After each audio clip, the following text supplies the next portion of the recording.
In a quiet American town where nights were silent and neighbors rarely spoke, lived a man named Michael Carter. He was the kind of person people trusted without hesitation. Michael believed that helping others was not a choice, but a responsibility. He had grown up with this belief, and it guided every decision he made in life. Michael was 38 years old and worked as a delivery driver in Ohio. His days followed a simple routine. He woke up early, drank his coffee slowly, and drove long routes delivering packages across the city.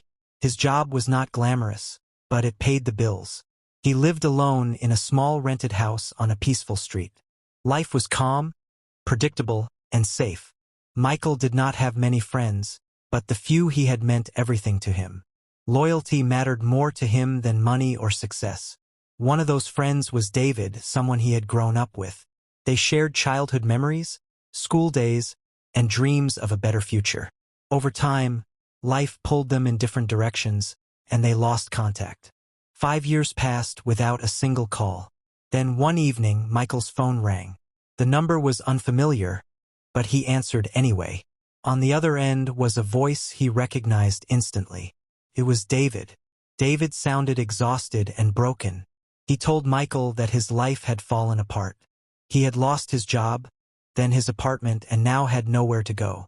His voice carried desperation, and there was a long silence after every sentence.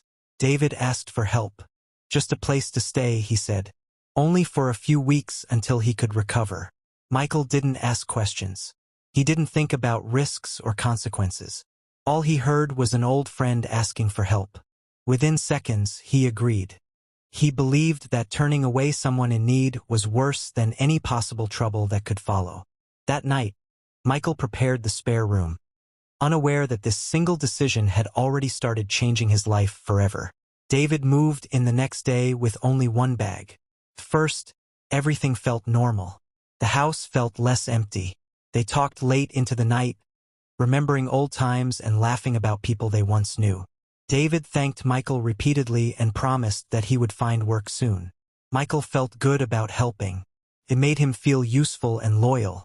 But days slowly turned into weeks, and weeks turned into months. David never looked for a job.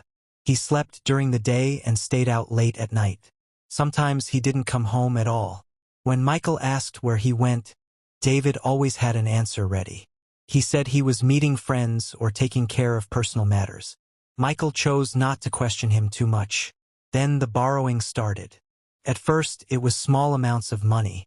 $20. Then 50. David always promised to return it soon. Michael gave it without hesitation.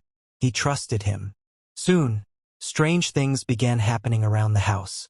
Packages started arriving with names Michael didn't recognize. Letters appeared with unfamiliar addresses. Sometimes, unknown people knocked on the door asking for David. When Michael said David wasn't home, they left quickly without saying much. Michael felt uncomfortable, but every time he mentioned it, David brushed it off. He smiled and said it was nothing important. Wrong addresses. Friends using his name. Simple mistakes. Michael wanted to believe him, so he did. One cold night, around 2 in the morning, loud knocking shook the front door. Before Michael could react, flashing red and blue lights filled the room. Police cars surrounded the house. Officers searched every corner and found stolen electronics, fake IDs, and bank documents. All connected to fraud. All linked to Michael's address. David was gone. Michael was arrested that night. Even though he was innocent, his life collapsed in moments. Months later, the truth came out. David was a criminal who had used Michael's trust as a shield. Michael was released,